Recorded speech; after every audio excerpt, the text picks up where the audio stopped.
Mental health engagement is about making sure that the voice of the service user is included at every level of planning, design and delivery of services. There's already a change, I can feel it in the air. The majority of us in some way are managing our mental health, and we all in life come across challenges that we have to overcome, and the importance of support in that. It's a great joy to see so many people come together, all having the same goal in sharing information about how recovery is possible for people on their journey through mental health challenges. Cosáin is actually taken from the Irish word pathways, and we believe that each individual has their own pathways to recovery. My recovery journey was a process of going down the pathway of education, and my education led me to something that really helped me and really benefited me, and I just wanted to share that.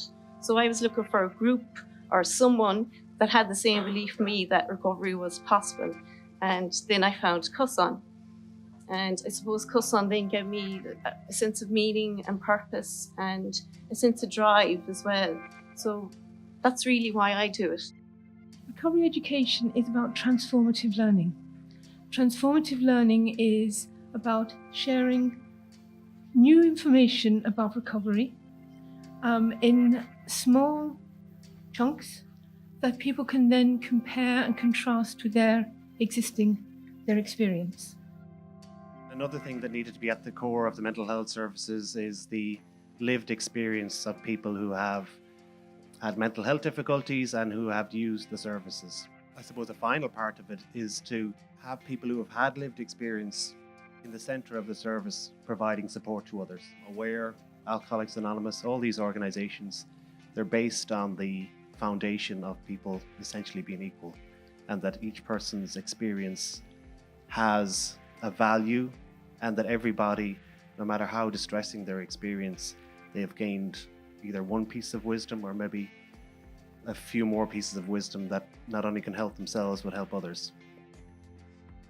Peer support encompasses a personal understanding of the frustrations experienced with the mental health system and serves to reframe recovery as making sense of what happened and moving on rather than identifying and eradicating symptoms and dysfunction.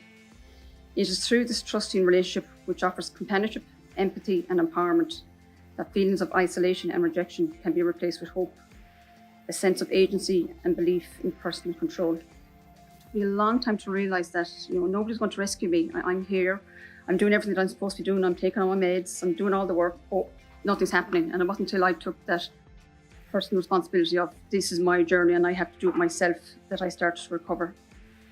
The most important lesson I have learned from GROW is that I am a trustworthy expert in relation to my own future. In the days before GROW, I was a passive bystander waiting for an expert to prescribe a drug to fix me. For my personal experience of bipolar disorder, I believe that the beginnings of recovery would never have happened without proper medical treatment. But that recovery could never make real progress until I understood that it was my responsibility to change other areas in my life.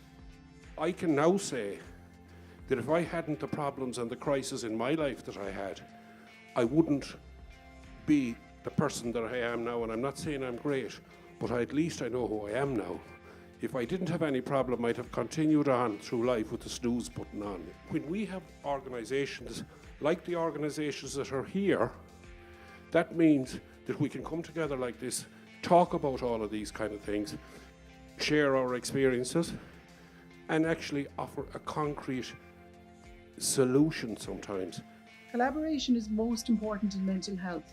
Collaboration by the voluntary agencies, by the peer support agencies, by the Recovery College, by organisations like Shine and Grow and Aware. And why is that? The reason for that is that we cannot sit back and wait for the government to do things, to give us funding, to look and see what's going on in the lives of people with mental health difficulties. Once they receive that diagnosis, to going back out to their homes, going back out into the community and becoming active participants again. We face a setback. It is possible to get back on that road again.